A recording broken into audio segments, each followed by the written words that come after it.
ونستغفره ونعوذ بالله من شرور أنفسنا ومن سيئات أعمالنا من يهده الله فلا مضل له ومن يضلل فلا هادي له وأشهد أن لا إله إلا الله وحده لا شريك له وأشهد أن محمدا عبده ورسوله الذي بلغ الرسالة وأدى الأمانة ونصح الأمة وكشف بإذن ربه الأمة وتركنا على بيضاء ليلها كنهارها لا يزيد عنها إلا هالك.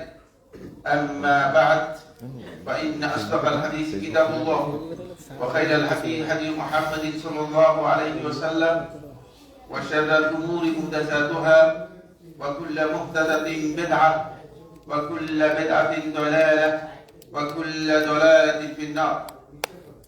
قال الله سبحانه وتعالى في كلامه المجيد: يا أيها الذين آمنوا بالله ورسوله والكتاب الذي نزل على رسوله والكتاب الذي أنزل من قبل. قال رسول الله صلى الله عليه وسلم: المؤمن القوي خير أحب إلى الله من المؤمن الضعيف وفي كل خير. أخرجه مسلم من حديث أبي هريرة رضي الله تعالى عنه. التوحيد foundation পরিচালিত তাওহীদ জামে মসজিদের সম্মানিত আজকে মুসল্লিয়ানে কেরাম, সম্মানিত উপস্থিতি, সম্মানিত দিনী ভাই বোনেরা, শুরুতে আল্লাহ রাব্বুল আলামিনের অসংখ্য শুকরগুজার করছি যে মহান আল্লাহ সুবহানাহু ওয়া তাআলা মেহেরবানি করে আমাদেরকে সালাতুল মাগরিবের পরে গুরুত্বপূর্ণ একটি মজলিসুল জিকিরে একত্রিত হওয়ার তৌফিক দিয়েছেন। এজন্য আল্লাহ তাআলার শুকরিয়া আদায় করি, আলহামদুলিল্লাহ। সম্মানিত উপস্থিতি, আমরা অত্যন্ত গুরুত্বপূর্ণ একটি বিষয় নিয়ে আজকে আপনাদের আজকের আলোচনায় দার্সে শেয়ার করব। সেটি হচ্ছে কোন কাজগুলো, কোন বিষয়গুলো আমাদের ঈমান ভিত্তি করে। আমরা সবাই তো ঈমানদার, কোন সন্দেহ নেই। এবং ঈমানের ব্যাপারে আমাদের সবাই দাবি হচ্ছে একটাই, যে আমি ঈমানদার। আপনি কাউকে বেঈমান বলতে পারবেন না।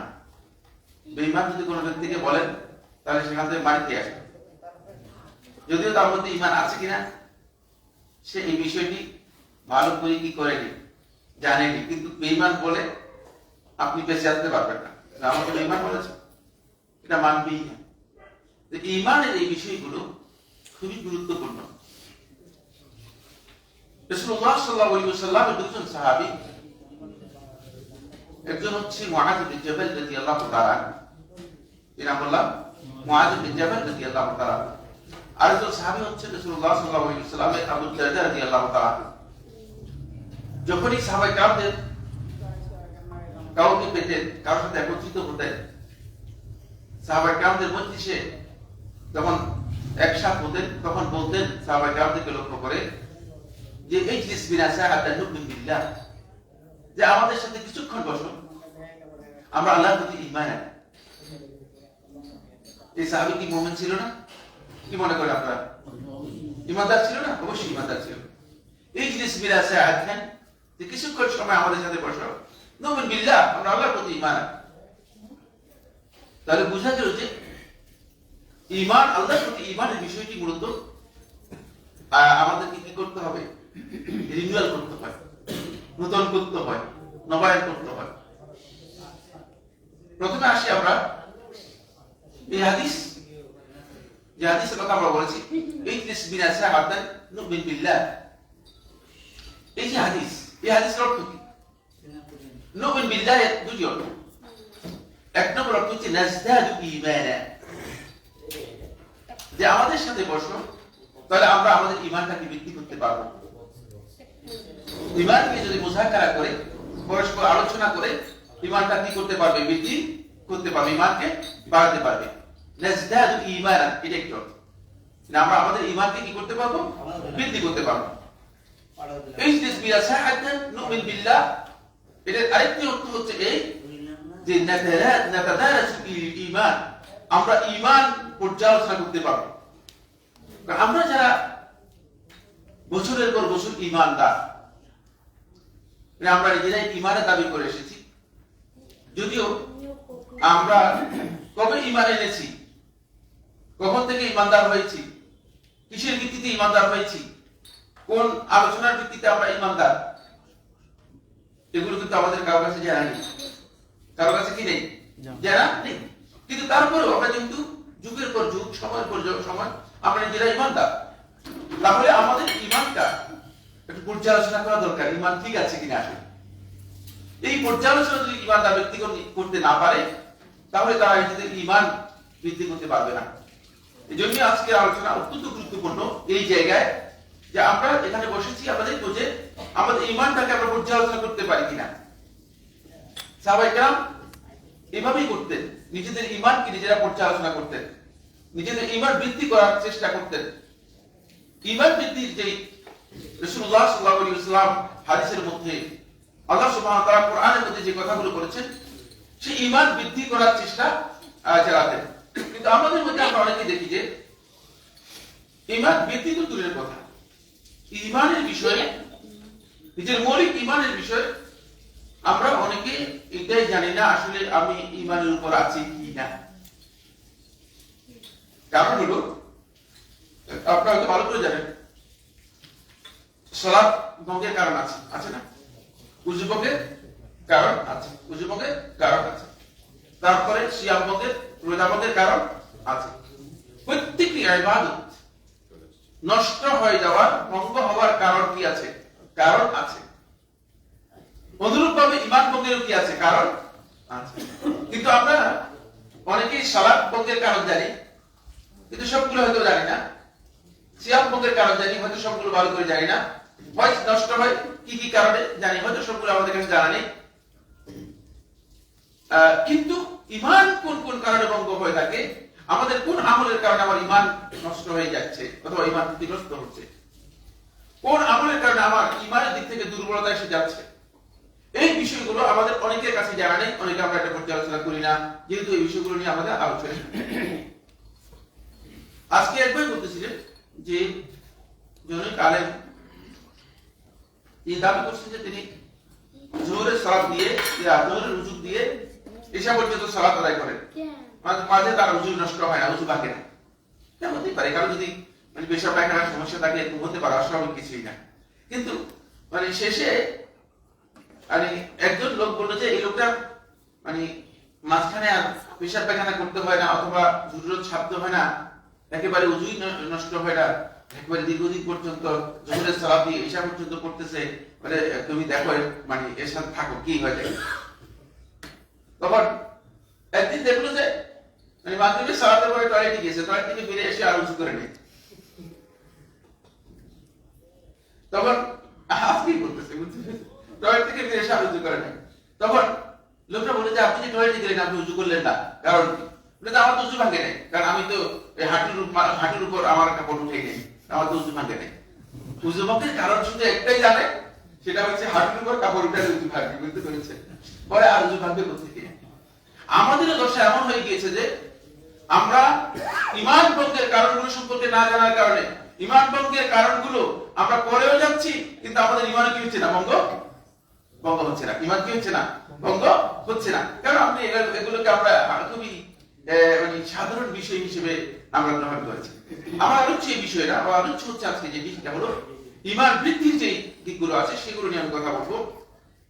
এখানে আল্লাহ সুবহানাহু ওয়া তাআলা আমাদেরকে লক্ষ্য করে বলেছেন, আমরা যারা ঈমানদার আছি আমাদেরকে বলেছেন সূরা আন-নিসা 136 নম্বর আয়াত, সূরা আন-নিসা আয়াত নম্বর 136, আল্লাহ রাব্বুল আলামিন ইরশাদ করেন, ইয়া আইয়ুহাল্লাযীনা আমানু আমিনু বিল্লাহ, হে ঈমানদারগণ। এটা অবশ্যই আমাদেরকে বলছে, ঠিক না? হে ঈমানদার বলতে আমাদেরকে বলা হচ্ছে, হে ঈমানদারগণ, আমিনু বিল্লাহি ওয়া রাসূলিহি, তোমরা আল্লাহ এবং রাসূলের প্রতি ঈমান আনো। তাহলে স্পষ্ট হয়ে যাচ্ছে যে ঈমানদারদেরকে ঈমান আনতে বলা হয়েছে, ঈমানদারদেরকে কি করা হচ্ছে? ঈমান আনতে বলা হচ্ছে। হয়তো ঈমান নবায়ন করতে হবে, হয়তো ঈমান বৃদ্ধি করতে হবে, অথবা ঈমান কি করতে হবে? পর্যালোচনা করতে হবে। আমার ঈমান আসলে ঠিক আছে কিনা, কত মাত্রায় ঠিক আছে। কারণ যদি আমি বলি যে ঈমান বৃদ্ধি পায়, তাহলে এর বিপরীতে আমাকে এই কথা বলতে হবে যে ঈমান কি হয়? কমেও যায়। যখন বলবো বেড়ে যায়, তাহলে এটাও বলতে হবে যে ইমান কি কমেও যায়। কমতে কমতে কমতে করতে এক পর্যায়ে ইমান কি হয়ে যায়, একেবারে 0 পর্যন্ত হয়ে যেতে পারে। এখন অনেক লোকই আছে, অনেক মানুষই আছে, তারা এক নম্বর কথা হচ্ছে ইমান তো কোনো সময় আনে নেই, আসল ইমানের উপর আছে। আসল ইমান মানে সৃষ্টিগত যে ইমান আছে সেই ইমানের উপর আছে, মূল ইমানের উপর আছে। যে ইমান নিয়ে এই পৃথিবীতে আসছে সেই ইমানের উপর আছে, বুঝতে পেরেছেন?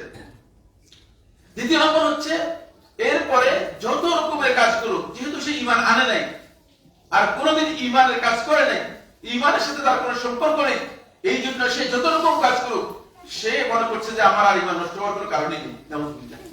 এই কারণে তারা ইমান নষ্ট হলেও, ইমান মতো করে কাজ করলেও বলে যে কোনো অসুবিধা নেই, কোনো অসুবিধা নেই। শিরক করতেছে কিন্তু তার ইমান নষ্ট হচ্ছে না, কুফরি করতেছে তার ইমান নষ্ট হচ্ছে না। আল্লাহ রাব্বুল আলামিনের সাথে আল্লাহর বান্দাদেরকে আল্লাহ তাআলার সমকক্ষ সাব্যস্ত করে আল্লাহ রাব্বুল আলামিনের ওসিলা হিসেবে, মধ্যসত্যভোগী থার্ড পারসন হিসেবে কি করতেছে, আল্লাহর মাঝামাঝি নিয়ে আসতেছে, কিন্তু তার ইমান থেকে যাচ্ছে।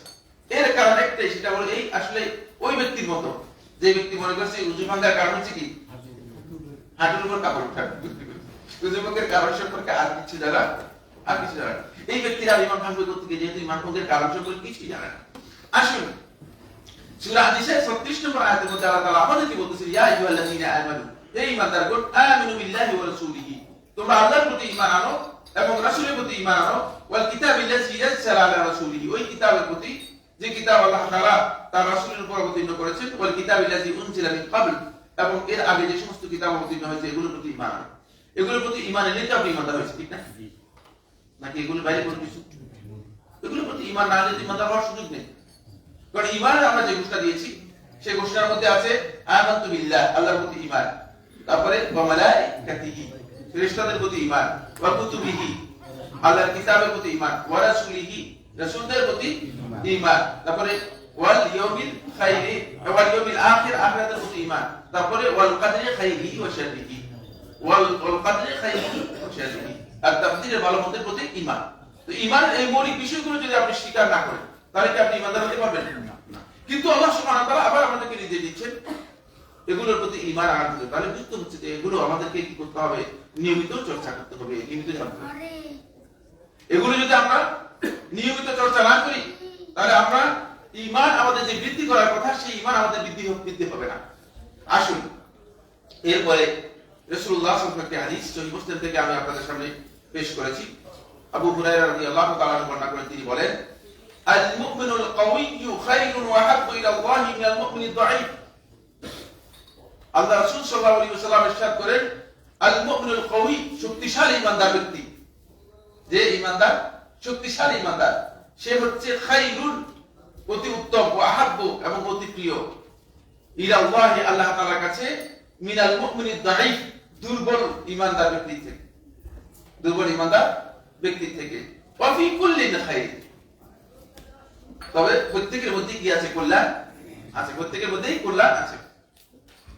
এই হাদিস থেকে আমরা এটা বুঝতে পেরেছি যে প্রথম কথা হচ্ছে আল্লাহর হাবিব সাল্লাল্লাহু আলাইহি ওয়াসাল্লাম আমাদেরকে জানিয়ে দিয়েছেন ঈমানদার মূলত দুই ধরনের। কয় ধরনের ঈমানদার? দুই ধরনের। একটা হচ্ছে আল মুমিনুল কাওয়ি, শক্তিশালী ঈমানদার, আর হচ্ছে আল মুমিনুদ দাঈফ, দুর্বল ঈমানদার। শক্তিশালী ঈমানদার বলতে কি দুটো বোঝায়, দুটো অর্থ। একটি অর্থ হচ্ছে শক্তিশালী ঈমানদার হলো যে ব্যক্তি আল কাওয়িয়্যু ফি জাসাদিহি ওয়া বাদানিহি, বুঝেন, ওয়া তাকাতিহি, যে তার শক্তি, দেহ শরীরের দিকে মানে শক্তিশালী। কারণ এই শক্তিশালী ব্যক্তি যে কাজ করতে পারবে দুর্বল লোকের কাজ করতে পারবে কিনা? না, পারবে না, বলতে পারবে। একজন দুর্বল লোক আর একজন শক্তিশালী লোক দুজন কি সমান হবে কিনা? কাজের দিক থেকে সমান করবে না। কারণ দুর্বল লোককে যদি আপনি দায়িত্ব দেন তাকে আপনি দুর্বল দায়িত্ব দিতে হবে, আর যদি শক্তিশালী লোককে দায়িত্ব দেন তাকে শক্তিশালী দায়িত্ব দিতে পারবেন। এজন্য আল্লাহ সুবহানাহু ওয়া তাআলা এখানে হাদিসের মাধ্যমে রাসূলুল্লাহ সাল্লাল্লাহু আলাইহি ওয়াসাল্লাম বলছেন যে শক্তিশালী ঈমানদার, যে শরীরের দিক থেকে শক্তিশালী, সে আল্লাহ তাআলার কাছে প্রিয় এবং আল্লাহ তাআলার কাছে ভালো। কারণ হলো দুর্বল ঈমানদার ব্যক্তি যেভাবে দায়িত্ব পালন করার কথা, যেভাবে কাজ করার কথা, সে পারবে না। দুর্বল ব্যক্তি ইমানের ক্ষেত্রে দুর্বল নয়, এটা হচ্ছে দুর্বল ইমানদার, মানে দুর্বল, শারীরিক দিক থেকে দুর্বল। এটা সত্য কথা, এটা একেবারে সত্য কথা। কোন ব্যক্তি যদি শারীরিক দিক থেকে অসুস্থ হয়, কোন ব্যক্তি যদি শারীরিক দিক থেকে অক্ষম হয়, তাহলে সে আল্লাহ তাআলার ইবাদত ঠিক মতো করতে পারে না, পারে কিনা? না। আপনি অসুস্থ ব্যক্তি যার সবসময় উজু নষ্ট হয়ে যায়, সে ব্যক্তি কি সবসময় মানে উজু রাখতে পারবে কিনা? না। এমন অসুস্থ ব্যক্তি যে তার সবসময় মানে পেটের মধ্যে জ্বালা আছে, কষ্ট আছে, সে সিয়াম পালন করতে পারবে কিনা? না, ইবাদত করতে পারবে। তো দুর্বল ব্যক্তি এই কারণেই আল্লাহ তাআলার কাছে অনেক বেশি প্রিয় হবে না, শক্তিশালী ইমানদারি বেশি হবে, কারণ শরীরের দিক থেকে শক্তিশালী, এটা আল্লাহ তাআলার কাছে কাজ দিতে পারবে বেশি, আল্লাহর আনুগত্য বেশি করতে পারবে, আল্লাহ রাব্বুল আলামিনের ইবাদত বেশি করতে পারবে, নফল ইবাদত বেশি করতে পারবে। আর নফল ইবাদত বেশি করতে পারলেই তো আপনি আল্লাহ তাআলার ভালোবাসা পাবেন, ঠিক না? সুতরাং এই ব্যক্তি বেশি কাজ করতে পারবে, এই জন্য এই ব্যক্তি আল্লাহ তাআলার কাছে বেশি প্রিয়। এটা হলো হাদিসের প্রথম অর্থ। হাদিসের দ্বিতীয় অর্থ হচ্ছে যে শক্তিশালী বলতে এখানে বোঝানো হয়েছে ওই ব্যক্তিকে যে ইমানের দিক থেকে শক্তিশালী, যার ইমানটা অনেক বেশি মজবুত, বুঝলেন? আল কওয়িয়্যু ঈমানান, ইমানের দিক থেকে যে ব্যক্তি শক্তিশালী, দেহের দিক থেকে শক্তিশালী কেন? অনেক লোক আছে দেখতে আপনি মনে করবেন যে খুবই দুর্বল, কিন্তু ইমানের দিক থেকে, মনোবলের দিক থেকে অনেক বেশি শক্তিশালী। এখানে ওই ব্যক্তিকে বোঝানো হয়েছে, কারণ ইমান যদি শক্তিশালী হয় তাহলে সেই ব্যক্তি আল্লাহর বান্দা হিসেবে ইমানের দাবি পূরণ করতে যত অবিচল থাকবে, যত মুস্তাকিম থাকবে, যত একেবারে অনড় থাকবে।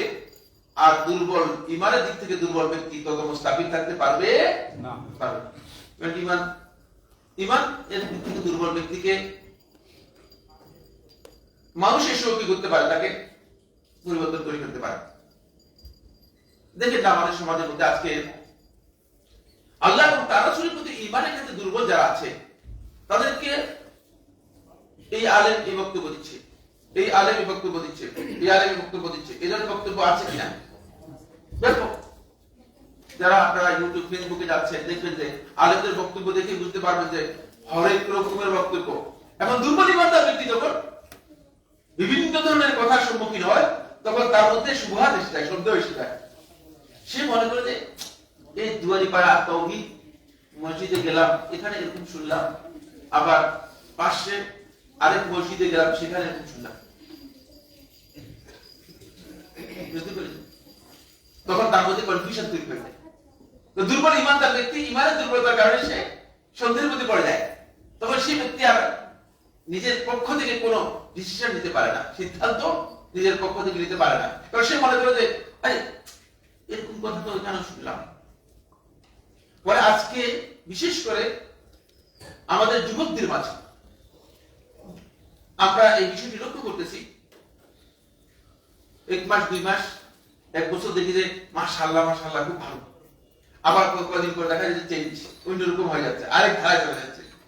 কারণ যুবকদের একটু রক্ত গরম, তো যুবকদের রক্ত কি একটু গরম, এজন্য তারা যখনই ধাক্কা আসে, ধাক্কার সাথে কি হয়, এসে জমাট হয়, একত্রিত হয়।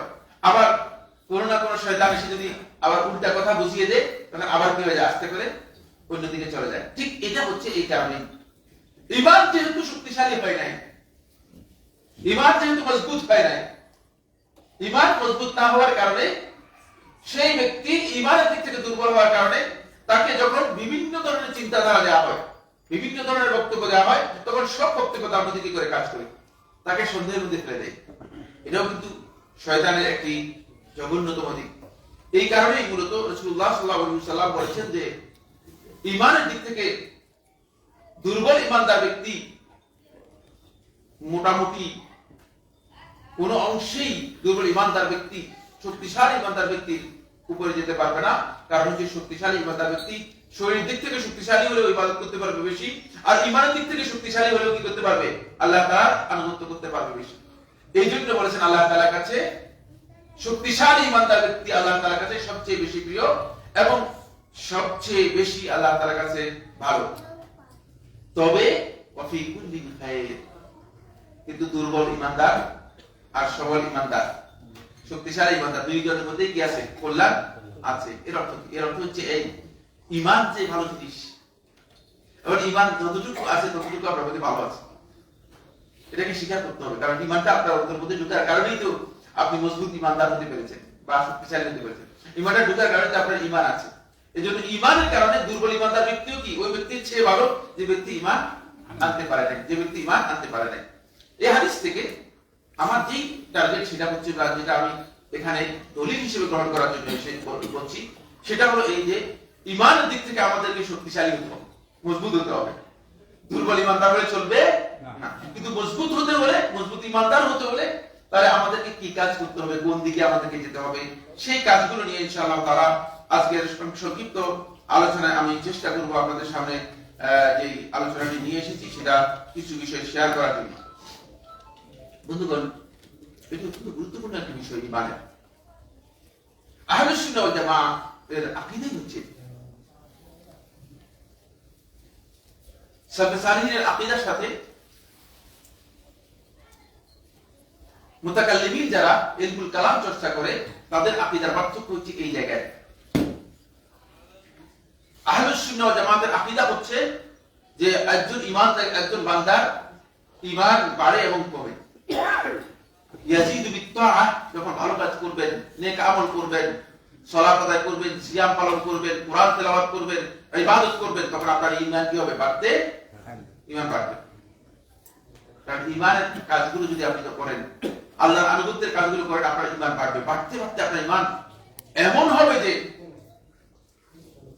হুযায়ফা রাদিয়াল্লাহু তাআলা বলেন যে আমরা যখন আল্লাহ রাসূল সাল্লাল্লাহু আলাইহি ওয়াসাল্লামের সামনে আসতাম, রাসূলুল্লাহ সাল্লাল্লাহু আলাইহি ওয়াসাল্লামের মজলিসে আমরা যখন বসতাম, রাসূলুল্লাহ সাল্লাল্লাহু আলাইহি ওয়াসাল্লাম যখন আমাদেরকে জান্নাত জাহান্নাম সম্পর্কে আমাদেরকে উপদেশ দিতেন, জান্নাত জাহান্নাম সম্পর্কে রাসূলুল্লাহ সাল্লাল্লাহু আলাইহি ওয়াসাল্লাম যখন আমাদেরকে বলতেন, তখন আমরা শুনতাম।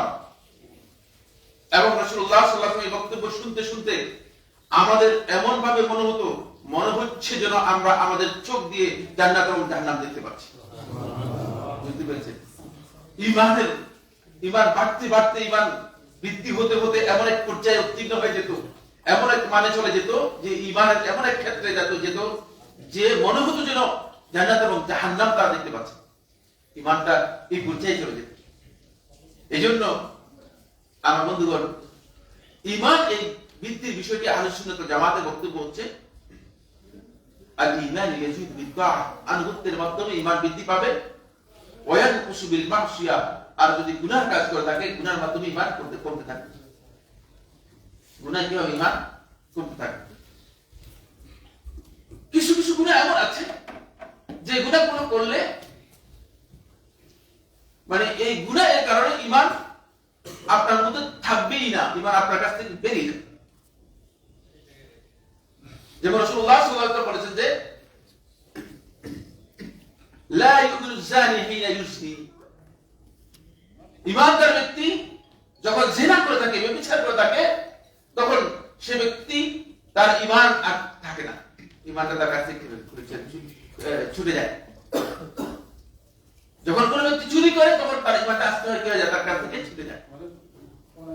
কারণ এই অপরাধগুলো এত ভয়ঙ্কর যে ঈমানের যে মৌলিক যে দাবি আছে, এই দাবির সাথে এগুলো সাংঘর্ষিক। ফলে ঈমানদার ব্যক্তি যখনই এই ধরনের ভয়ঙ্কর কিছু আমল রাসূলুল্লাহ সাল্লাল্লাহু আলাইহি ওয়াসাল্লাম যেগুলো বলেছেন, এইগুলো যদিও ঈমান পরিপূর্ণরূপে নষ্ট করে না, কিন্তু আপনার ঈমান তখন আপনার কাছে থাকতে পারবে না। কারণ ঈমান তার যে প্রভাব আছে, সেই প্রভাব নিয়ে ঈমান আপনার মধ্যে থাকতে পারবে না, ঈমানটা আপনার কাছ থেকে আস্তে করে ছুটে যাবে। এই ধরনের কিছু আমল আছে যেগুলো একেবারে ঈমানকে ভেনিশ করে দেয়, ঈমানকে একেবারে আপনার কাছ থেকে বিচ্ছিন্ন করে দেয়। এরকম কিছু আমল আছে। আবার কিছু আমল আছে, কিছু খারাপ কাজ আছে যেগুলো থেকে ঈমান আস্তে আস্তে কমতে থাকে। কিন্তু কমতে কমতে কোন পর্যায়ে চলে যাচ্ছে? আমার বন্ধুগণ, সম্মানিত উপস্থিতি, দিনী ভাই বোনেরা, অনেকে আছেন তিনি কোরআন তেলাওয়াত করতে পারেন না। আমাদের কাছে বলেন যে শেখ আমি কোরআন তেলাওয়াত করতে পারি। এখন আমাদের কাছে যখন বলেন তখন আমরা বুঝতে পারি যে ঘটনা কি, এই রোগের কোন রোগে আক্রান্ত হয়েছে আমরা বুঝতে পারি। কারণ আমরা এগুলো ডাক্তার, এগুলো কম বেশি আমরা মানে ডাক্তারি করছি, বুঝতে পেরেছেন? আমরা বুঝতে পারি যে কোন রোগে আক্রান্ত হয়েছে।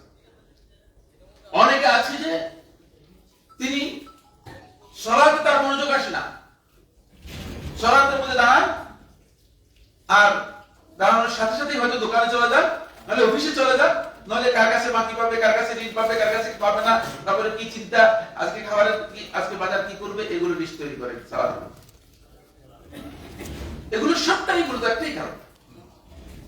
এই বিষয়গুলো সবগুলো একটি বিষয়ের সাথে নিবিড়ভাবে যুক্ত। সেই বিষয়টি হচ্ছে যে আপনি আসলে আপনার ঈমানটাকে কি করতে পারেন নাই, ঈমানটাকে সংরক্ষণ করতে পারেন নাই। কোনো না কোনো আমলের কারণে আপনার ঈমানটা এমন হয়ে গিয়েছে, এমন ভাবে দুর্বল হয়ে গিয়েছে, দুর্বল হয়ে যাওয়ার কারণে ঈমানের দাবি আপনার ইবাদতের মধ্যে আপনি মনোযোগ দিতে পারতেছেন না, আপনি সালাতের মধ্যে মনোযোগ দিতে পারতেছেন না, আপনি কোরআন তেলাওয়াত যেভাবে করা দরকার সেভাবে তেলাওয়াত করতে পারতেছেন। কেউ তেলাওয়াত করতে পারছে, আর আমরা আমাদের দেশে তো কোরআন তেলাওয়াত শুধুমাত্র তেলাওয়াত, তেলাওয়াতের মধ্যে কোরআনের তাদাব্বুর, গভীর উপলব্ধি এবং কোরআনকে অন্তরস্থ করা, অন্তরের মধ্যে কোরআনকে নিয়ে যাওয়ার যে চেতনা, সেটা তো নাই। কারণ হচ্ছে কোরআন তো আমরা বুঝি, শুধু কোরআন কি করতে পারি, শব্দ তেলাওয়াত করতে পারি, যেহেতু কোরআন আমরা বুঝি না, এই জন্য কোরআন আমাদের শুধুমাত্র লা ইয়াতাজাওয়াজু হানাজিরাহুম। রাসূল সাল্লাল্লাহু আলাইহি ওয়াসাল্লাম যে খারিজিদের কথা বলেছেন, খারিজিদের ব্যাপারে রাসূলুল্লাহ সাল্লাল্লাহু আলাইহি ওয়াসাল্লাম হাদিসের মধ্যে তাদের আলামত বর্ণনা করেছেন যে তারা কোরআন তেলাওয়াত করবে, কিন্তু কোরআন তাদের এই কণ্ঠনালীর ভিতরের দিকে যাবে না। অনেকটা আমাদের এমনটাই হয়েছে, কণ্ঠনালীর ভিতরে কি কোরআন যায় না, কোরআন যায় না। কারণ আমি যে মসজিদে আমরা সালাত আদায় করে থাকি, সেই মসজিদে দেখা যায় যে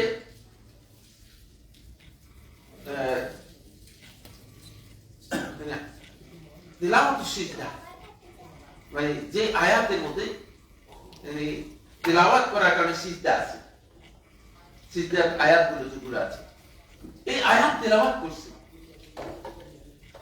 এই আয়াতই তেলাওয়াত করছে, তেলাওয়াত করার পরে তিনি সিজদা দেন না, ইমাম সাহেব সিজদা দেন না, মুক্তাদি যারা আছে তারাও সিজদা দেন না। কারণ হচ্ছে যদি এই আয়াত সে উপলব্ধি করত, তাহলে ঈমান ও দাবি অনুযায়ী সে সিজদায় লুটে পড়তো, তার সিজদা দেওয়ার জন্য কেউ বলতে হতো না। বুঝতে পেরেছি কিনা? কিন্তু এই ব্যক্তি আয়াত মুঝে বুঝেই নেই, আয়াত কি মোটে। রাসূলুল্লাহ সাল্লাল্লাহু আলাইহি ওয়াসাল্লাম যখন মক্কায় ছিলেন, মক্কায় সূরাতুন নাজম অবতীর্ণ হয়েছে। সূরা নাজমের মধ্যে একটা সিজদা আছে, আপনারা জানেন সূরা নাজমের মধ্যে একটা সিজদা আছে। রাসূলুল্লাহ সাল্লাল্লাহু আলাইহি ওয়াসাল্লাম যখন সিজদার আয়াত তেলাওয়াত করলেন, আয়াত তেলাওয়াত করার পর ওই আয়াত পড়ে আল্লাহ রাসূল সাল্লাল্লাহু আলাইহি ওয়াসাল্লাম সিজদায় লুটে পড়লেন। রাসূলুল্লাহ সাল্লাল্লাহু আলাইহি ওয়াসাল্লাম এই আয়াত শুনে সিজদায় কাফেররাও সবাই লুটে পড়েছে। মুসলমানরা মনে করেছে, মুসলিম যারা ছিল, অল্প সংখ্যক মুসলিম ছিল তখন, মুসলিমরা মনে করেছে যে মনে হয় মক্কার সমস্ত মুশরিকরা কি করেছে, ইসলাম গ্রহণ করে ফেলেছে, নইলে কেন তারা সিজদা দিচ্ছে। কিন্তু তারা যেহেতু আল্লাহ তাআলার আয়াত বুঝতে পেরেছে, তাদের অন্তরের মধ্যে এমন ভাবে আঘাত পেরেছে, তাদের অন্তরের আঘাতের কারণে তারা সরাসরি সিজদায় লুটে পড়বে। কিন্তু আমরা কোরআনের সাথে আমাদের সম্পর্ক এমন হয়েছে যে কোরআন তেলাওয়াত করি, আমাদের আলেমরা পর্যন্ত সিজদা দেয়। তার কারণ হচ্ছে কোরআনটাকে আমাদের অন্তর পর্যন্ত আমরা পৌঁছাতে পারি, পরিবর্তন করতে পারি। পরে ঈমানের এই বিষয়গুলো আমার বন্ধুগণ, যদি আমরা ঈমানকে শক্তিশালী করতে চাই, তাহলে অবশ্যই এই বিষয়গুলো আমাদের চোখের সামনে আনতে হবে, এগুলো আলোচনা করতে হবে। না, আপনার ঈমান যদি মজবুত না হয়, তাহলে আপনি দেখবেন যে আপনার তিলাওয়াত ভালো লাগছে না, অথচ এটা আল্লাহর কালাম। আলা বিযিকরিল্লাহি তাতমাইন্নুল কুলুব। এই পৃথিবীর কোন কাজে আপনার প্রকৃত প্রশান্তি পাবেন না, এই পৃথিবীর কোন কাজে আপনি প্রকৃত প্রশান্তি পাবেন না, এই পৃথিবীর কোন জায়গায় আপনি প্রকৃত মানসিক যে প্রশান্তি রয়েছে সেটা পাবেন না। শুধুমাত্র মানসিক প্রশান্তি যদি খুঁজতে চান, এই পৃথিবীতে একটি জিনিস আছে, সেটা হচ্ছে আল্লাহর কিতাবের মধ্যে সেটা পাবেন। কিন্তু দুর্ভাগ্যের বিষয় হচ্ছে সেই জায়গায় পর্যন্ত আমরা মানসিক প্রশান্তি পাই না। কারণ হচ্ছে ওই যে ঈমানের ঘাটতির কারণে, ঈমানের মৌলিক ঘাটতির কারণে এই বিষয়গুলো আমরা সেখানে পাচ্ছি না। আসুন, ফলে আমরা আজকের আলোচনায় ঈমান বৃদ্ধির কারণগুলো আলোচনা করার আগে প্রথমে দুটি পয়েন্ট আলোচনা। এক নম্বর পয়েন্ট যেটা, সেটা হলো এই, আমরা যে ঈমান এর উপর আছি, সেই ঈমানটা আমরা আদৌ কি নিজেরা পর্যালোচনা করেছি না? প্রথমে আমরা যারা ঈমানদার, আমরা যারা ঈমান এনেছি, আমরা মূলত সৃষ্টিগত যে ঈমান রয়েছে সেই ঈমানের উপর রয়েছে।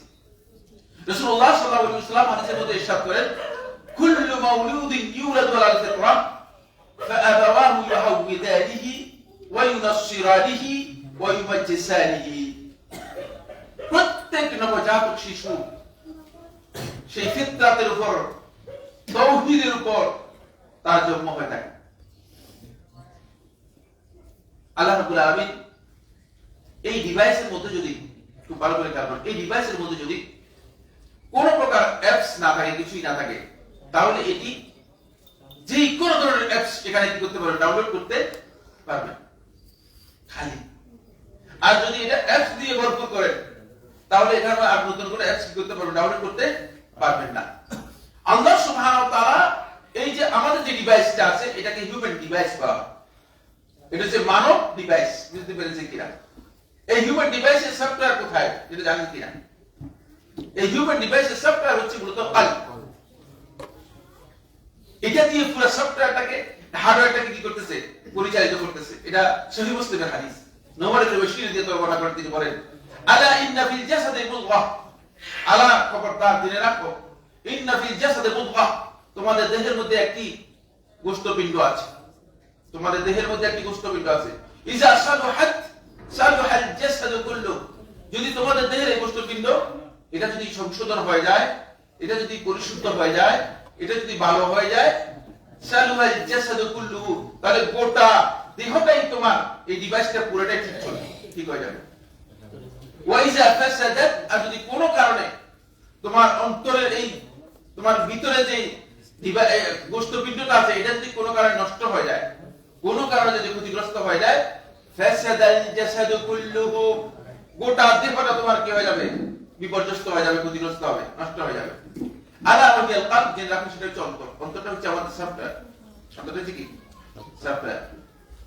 এই সফটওয়্যারের মধ্যে মূলত আল্লাহ সুবহানাহু ওয়া তাআলা একেবারে সৃষ্টির শুরুতেই আল্লাহ রাব্বুল আলামিন তাওহীদ এবং ঈমানকে দিয়ে আল্লাহ তাআলা আমাদেরকে কি করেছে, এই পৃথিবীতে প্রেরণ করেছে। এটা আমার নিজের বক্তব্য নয়, সহিহ বুখারী বা মুসলিমের হাদিস।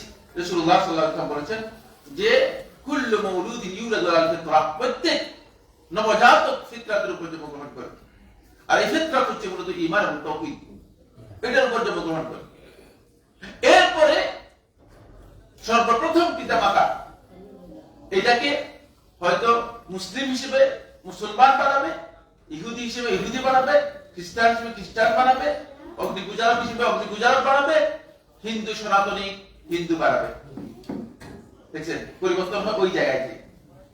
কিন্তু প্রথমে ঠিকই আছে, প্রথমে ইনটেক আসে, ভ্যাকসিন আসে। এটা চেঞ্জ হয় কিসের মাধ্যমে? চেঞ্জ হয় প্রথম বাপ মায়ের মাধ্যমে।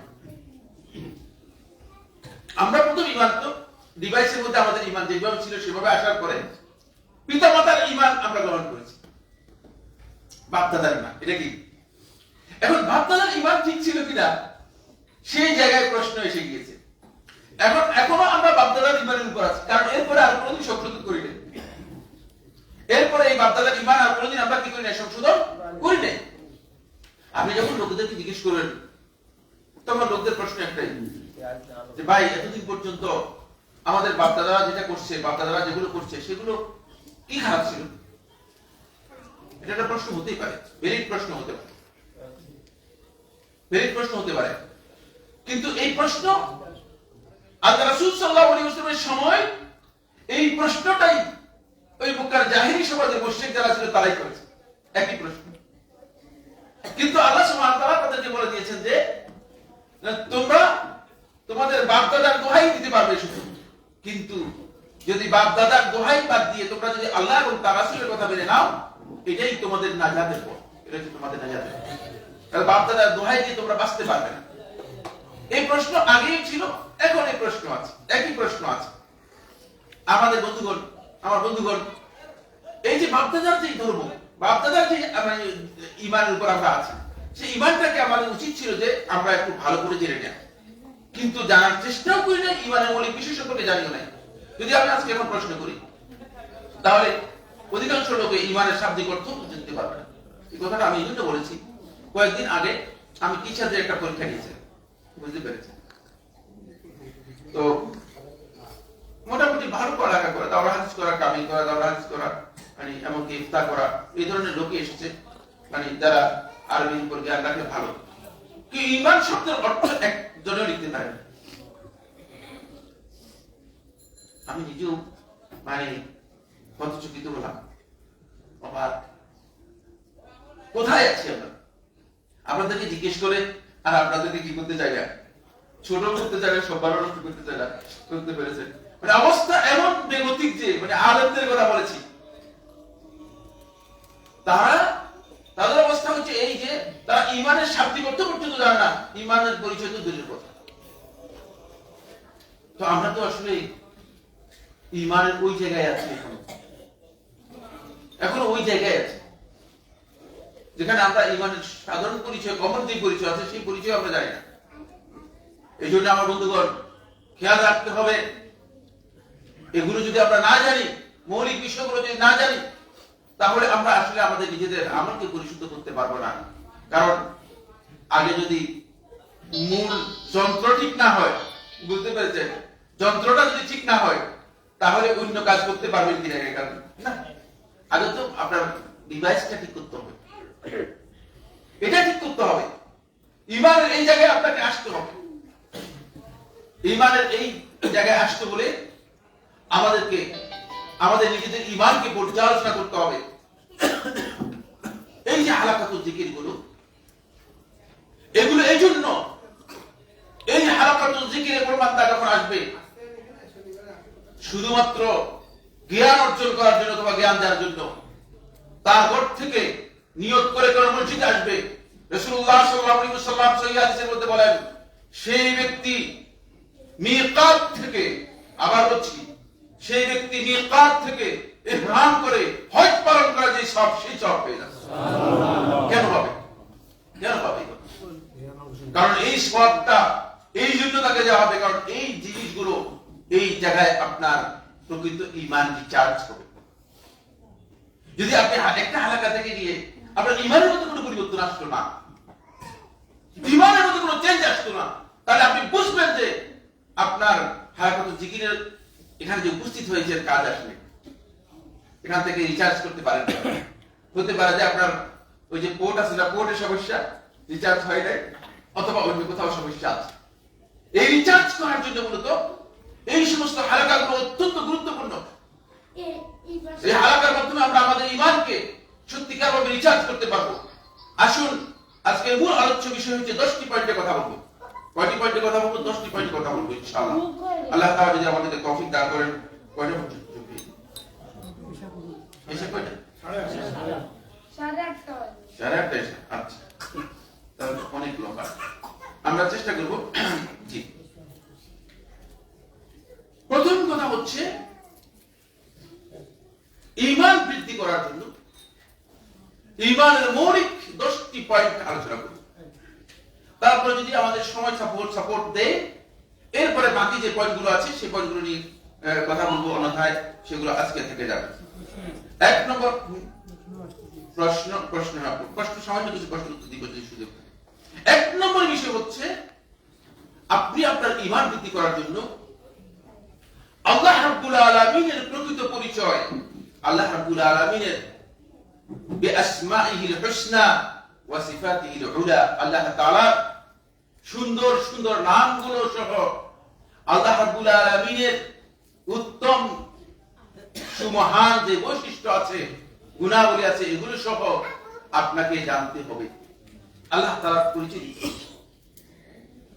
আল্লাহ তাআলার পরিচয়ের ব্যাপারে যদি আমাদের মধ্যে বিভ্রান্তি থেকে যায়, তাহলে আমরা ঈমানের ক্ষেত্রে আমাদের ঈমানকে মজবুত করতে পারবো না। আল্লাহ রাব্বুল আলামিনের মারিফতটা খুবই গুরুত্বপূর্ণ। মারিফাতুল্লাহ, আল্লাহ তাআলার পরিচয় লাভ করা। কিন্তু একদল লোক মারিফতকে তারা ভিন্ন খাতে নিয়ে গিয়েছে, বুঝতে পেরেছে কিনা?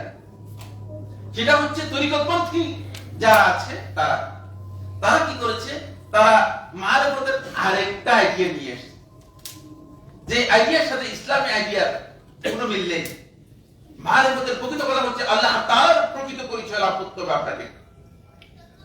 আল্লাহ রাব্বুল আলামিনের পরিচয় যদি আপনি লাভ করতে না পারেন তাহলে আল্লাহ তাআলাকে ভয় করতে পারবেন না। সূরা ফাতিরের 28 নম্বর আয়াতে আল্লাহ সুবহানাহু ওয়া তাআলা ইরশাদ করেন, ইন্নামা ইয়াখশাল্লাহা মিন ইবাদিহিল উলামা, আল্লাহর বান্দাদের মধ্য থেকে কেবলমাত্র শুধুমাত্র আলেমরাই আল্লাহকে ভয় করতে পারে। কারণ হচ্ছে আলেমরা আল্লাহ তাআলার পরিচয় পেয়েছে। যার মধ্যে আল্লাহ তাআলার পরিচয় এসেছে সে আলেম। এই পৃথিবীতে দাওরা হাদিসের সার্টিফিকেট আছে, কামিলের সার্টিফিকেট আছে, ইউনিভার্সিটির সার্টিফিকেট আছে, কিন্তু আল্লাহ তাআলার পরিচয় পায়নি সে ব্যক্তি আলেম নয়। সে ব্যক্তি কি নয়? আলেম নয়। আপনি কি রাগ করতেছেন? না না না, তাকে আলেম বলার সুযোগ দেন। আল্লাহ তাআলার পরিচয়ের সাথে ইলম সম্পৃক্ত, সুতরাং সার্টিফিকেটের সাথে সম্পৃক্ত নয়। বই মুখস্থ করার সাথে আল্লাহ রাব্বুল আলামিনের পরিচয় সম্পৃক্ত নয়, সংযুক্ত নয়। অনেকে বই মুখস্থ করতে পারবে, অনেকে অনেক জ্ঞান অর্জন করতে পারবে, কিন্তু আল্লাহ তাআলার প্রকৃত পরিচয় তার মধ্যে আসবে না। আল্লাহ রাব্বুল আলামিনের পরিচয় আমাদের এই সমাজে ডেভেলপ করতে করতে করতে করতে আল্লাহ তাআলার পরিচয় নিয়েও অন্ততপক্ষে 22টা বিভ্রান্তি আছে। কয়টি বিভ্রান্তি আছে? এটা আরেকটা আকীদার মাসআলা। আকীদার আলোচনা ওই বিষয়ে আলোচনাই হচ্ছে না। তার মধ্যে সবচেয়ে বড় ভয়ঙ্কর আকীদা হচ্ছে যে আল্লাহ তাআলার আল্লাহ রাব্বুল আলামিন সম্পর্কে সবচেয়ে বড় ভয়ঙ্কর আকীদা হচ্ছে যে আল্লাহ তাআলা সর্বত্র বিরাজমান। আপনারা শুনছেন এই কথা, এই আকীদা থেকে শুনছে কি শুনেন না? এই কথা শুনেন? শুনেছি। ছোটবেলা থেকে শুনেছেন, মসজিদে ইমাম সাহেবকে জিজ্ঞেস করেন যে আল্লাহ তাআলা সম্পর্কে আল্লাহ তাআলা কোথায় আছেন, বলেন সর্বত্র বিরাজমান। আমি একবার সিলেটে যাচ্ছিলাম, তো যাওয়ার সময় একটি মাদ্রাসার সেখানে গিয়ে মাগরিবের সালাত আদায় করলাম। মাগরিবের সালাতের পরে আমি তাদের সাথে অনেকগুলো ছাত্র দেখলাম, তাই বলে যে এটা কি বললো মাদ্রাসা। তখন আমি জিজ্ঞেস করলাম যে মাদ্রাসা কি মানে ইসলাম সম্পর্কে, কোরআন হাদিস সম্পর্কে পড়ানো হয় কিনা? বলছে জি পড়ানো। আমি জিজ্ঞেস করলাম আল্লাহ তাআলা কোথায় আছেন তোমরা বলতে পারবে? হ্যাঁ আছে, সর্বত্র বিরাজমান। তখন আমি একজন আমার হাতের নিচে আল্লাহ আছে কিনা? বলে না। আগে যে বললে সর্বত্র বিরাজমান, এবার আমার হাতের নিচে নাই কেন আল্লাহ? আমার হাতের নিচে আল্লাহ নাই কেন? যে জ্ঞান আমাদেরকে দেওয়া হচ্ছে সেই জ্ঞানের মধ্যে ভুল কোথায় দেখছেন কিনা? কারণ হচ্ছে আমরা আসলে আল্লাহ সর্বত্র বিরাজমান এটা শুনে আসছি কিন্তু বুঝি নেই। এটা শুনে আসছি, এটা বুঝি নেই। যদি আমরা বুঝতাম, প্রশ্ন করে যদি আমরা বুঝতাম, খুব ভালো করে কারণ যদি আমরা বুঝতাম যে এটা কি জিনিস, এটা হচ্ছে সর্বেশ্বরবাদের আকীদা। যদি বলে যে আল্লাহ সর্বত্র বিরাজমান, এর অর্থ হবে আমি নিজেও আল্লাহ, আমার এই বইটাও আল্লাহ, নাউজুবিল্লাহ মিন যালিক, এই যে মোবাইল আল্লাহ, তারপর যা কিছু আছে সবটাই আল্লাহ, নাউজুবিল্লাহ মিন যালিক। এর চেয়ে ভয়ঙ্কর আকীদা আর এই পৃথিবীতে হতেই পারে না। এর চেয়ে জঘন্য খারাপ আকীদা আর এই পৃথিবীতে হতে পারে না। যে সমস্ত আলেমরা এই কথাগুলো মানুষের মধ্যে বলছেন, আমি অত্যন্ত বিনয়ের সাথে তাদের কাছে অনুরোধ করবো, খবরদার নিজে একটু পর্যালোচনা করুন, একটু বিবেক খাটান। বিবেক খাটালে আপনি নিজে বের করতে পারবেন। এই বিষয়গুলো নতুন কিছুই না, কারণ এগুলো ওলামায়ে কেরাম যুগ যুগ ধরে আলোচনা করেছেন। আল্লাহ রাব্বুল আলামিনের পরিচয় আমরা জানি না। আল্লাহ রাব্বুল আলামিনের আসমা এবং সিফাত, আল্লাহ তাআলা যে গুণাবলী আছে, সিফাত রয়েছে, এই সিফাতগুলো কিছু আমরা কি আছে এগুলো কোনো খবরই নেই। নামগুলো আল্লাহ তাআলা শুধুমাত্র মসজিদগুলোর মধ্যে যাক, আলহামদুলিল্লাহ এখন মনে হয় ক্যালেন্ডার ইত্যাদি কম আছে, নোটিশ কম আছে, কিন্তু বেশিরভাগ মসজিদের মধ্যে আপনি দেখতে পাবেন যে এখান দিয়ে আল্লাহ তাআলা 99 নাম, ওখান দিয়ে ফেরেশতাদের কিছু নাম, ওখান দিয়ে জিবরিল আজরাইলের নাম, ওখান দিয়ে মিকাইলের নাম, ইত্যাদি ইত্যাদি বহু কিছু মসজিদের মধ্যে মনে হয় যেন একটা মিউজিয়াম করে রেখেছে। মসজিদের সুন্নাহ হচ্ছে মসজিদের মধ্যে কোনো লেখাপড়া থাকবে না, কারণ মসজিদ এখানে মানে দেয়ালের মধ্যে পড়ালেখা করার জন্য মানুষ আসে। বুঝতে পেরেছেন কিনা? আর মানুষের মনোযোগ কেড়ে নেয়, সালাতের মনোযোগ নষ্ট করে এমন জিনিস মসজিদে লাগানো জায়েজ নেই। এমন জিনিস মসজিদের মধ্যে লাগানো জায়েজ নেই। এটা প্রসঙ্গত বলে দিয়েছি, এটা আমার এই মাসালার সাথে জড়িত নয়, খেয়াল রাখতে হবে। যে কথাটা আমি বলতে চাচ্ছিলাম সেটা হলো এই আল্লাহ তাআলা 99 নাম, খুব ভালো করে খেয়াল করুন। আল্লাহ তাআলা 99 নাম লেখা আছে, এটা বইয়ে পাওয়া যায়, বইয়ে পাওয়া যায়, বহু বইতে পাওয়া যায়। শুধুমাত্র ওই যে লিখিত 99 নাম যেগুলো আছে সেগুলো অনেকে আছে যে নিয়মিত প্রতিদিন পড়ে, কিন্তু একটা নামের অর্থও জানে না, এই নামের দাবি কি, এই নাম দিয়ে কি বোঝানো হয়েছে, আল্লাহ তাআলার এই নামগুলোর মধ্যে মাহাত্ম্য কি রয়েছে। যেমন আল্লাহ তাআলার একটা নাম হচ্ছে রাজ্জাক, যে তিনি আল্লাহ সুবহানাহু ওয়া তাআলা এই গোটা মাখলুকাতকে, গোটা সৃষ্টি জগৎকে তিনি রিজিকের বন্দোবস্ত করেন, ব্যবস্থা করেন। কিন্তু এই যে আল্লাহ তাআলার এই নামটি রাজ্জাক, তিনি